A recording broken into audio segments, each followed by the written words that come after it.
السلام علیکم ورحمۃ اللہ وبرکاتہ۔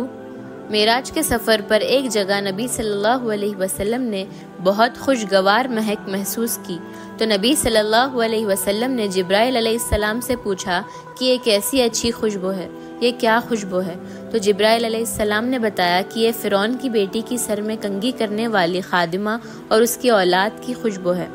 تو نبی صلی اللہ علیہ وسلم نے دریافت کیا کہ اس خاتون کا کیا قصہ ہے، مجھے یہ قصہ سناؤ۔ تو جبرائیل علیہ السلام نے بتایا کہ ایک دفعہ فرعون کی بیٹی کی خادمہ اس کی جو ہیئر ڈریسر تھی فرعون کی بیٹی کے سر میں کنگھی کر رہی تھی کہ اچانک اس کے ہاتھ سے کنگھی گر گئی تو اس خادمہ کے منہ سے بے ساختہ نکلا بسم اللہ۔ تو فرعون کی بیٹی نے پوچھا اللہ، اس کا کیا مطلب ہے؟ کیا تم رب یعنی میرے باپ کی بات کر رہی ہو؟ نعوذ باللہ۔ تو اس خاتون نے جواب دیا نہیں، میرا مطلب اللہ ہے، بلکہ میرا اور تیرے باپ کا رب اللہ ہے۔ تو فرعون کی بیٹی نے کہا میں تمہاری یہ بات باپ فرعون کو بتاؤں گی۔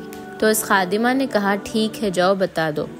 لہٰذا فرعون کی بیٹی نے یہ سارا قصہ اپنے باپ کو بتایا تو فرعون غصے میں آ گیا اور اس نے فوراً اس خادمہ کو اپنے دربار میں بلایا اور اس سے پوچھا اے عورت، کیا تیرا میرے سوا کوئی رب ہے؟ تو اس خادمہ نے جواب دیا ہاں، میرا اور تیرا رب اللہ ہے۔ بس پھر فرعون نے طیش میں آ کر ایک بہت بڑا برتن یعنی لارج کنٹینر منگوایا اور اس میں تیل ابالنا شروع کرایا اور کہا اس خادمہ کے بچوں کو بھی لے کے آؤ، اور اس خادمہ کے بچوں کو دربار میں لایا گیا جہاں وہ بڑے سے دیگ میں تیل ابل رہا تھا، اور پھر فرعون نے کہا کہ اب اس ابلتے تیل میں اس خادمہ کے بچوں کو ڈال دیا جائے۔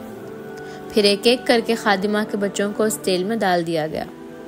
اب آپ اندازہ لگائیے جب معصوم بچوں کو ان کے ماں سے چھڑایا گیا ہوگا اور انہیں گھسیٹتے ہوئے اس گرم تیل میں ڈالا گیا ہوگا تو انہوں نے کتنی تڑپ کر اپنی ماں کو آواز دی ہوگی امی، اور اس ماں کا دل کیسے تڑپ رہا ہوگا، مگر اس بے رحم فرعون نے ایک ایک کر کے اس کے تمام بچوں کو اس ابلتے تیل میں پھینکوا دیا، اور آخر میں اس خادمہ کے سب سے چھوٹے بچے جو دودھ پیتا بچہ تھا اس کی باری آئی، جو بہت ہی معصوم تھا، جس سے اس خادمہ کو سب سے زیادہ محبت تھی۔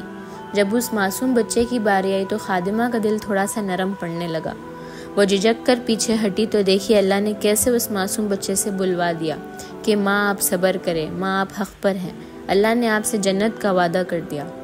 پھر اللہ نے اس خادمہ کو ہمت دی، پھر اس کے اس معصوم بچے کو لے کر بھی اس گرم تیل میں پھینکوا دیا، اور جب اس خادمہ کی باری آئی تو اس نے کہا اے فرعون، میری تجھ سے ایک آخری درخواست ہے، ایک آخری ریکویسٹ ہے۔ تو فرعون نے کہا تو بول کیا درخواست ہے؟ تو اس خادمہ نے کہا جب ہم سب مر جائیں تو ہماری ہڈیوں کو ایک کپڑے میں جمع کر کے ہمیں ایک ساتھ قبر میں دفن کر دینا، کیونکہ میں چاہتی ہوں کہ میں قبر میں بھی ان سبھی کے ساتھ ہوں اور اللہ کی جنت میں بھی ہم سب ساتھ ہوں۔ اور پھر اس خادمہ کو بھی اس ابلتے تیل میں پھینک دیا گیا۔ اب آپ اندازہ لگائیے کہ وہ کتنی بہادر خاتون تھی کہ وہ آخری دم تک حق پر قائم رہی، وہ بھی کہاں فرعون کے گھر میں جو اپنے آپ کو رب مانتا تھا، نعوذ باللہ۔ اس نے اپنی اور اپنے معصوم بچوں کی جان کی بھی پرواہ نہیں کی۔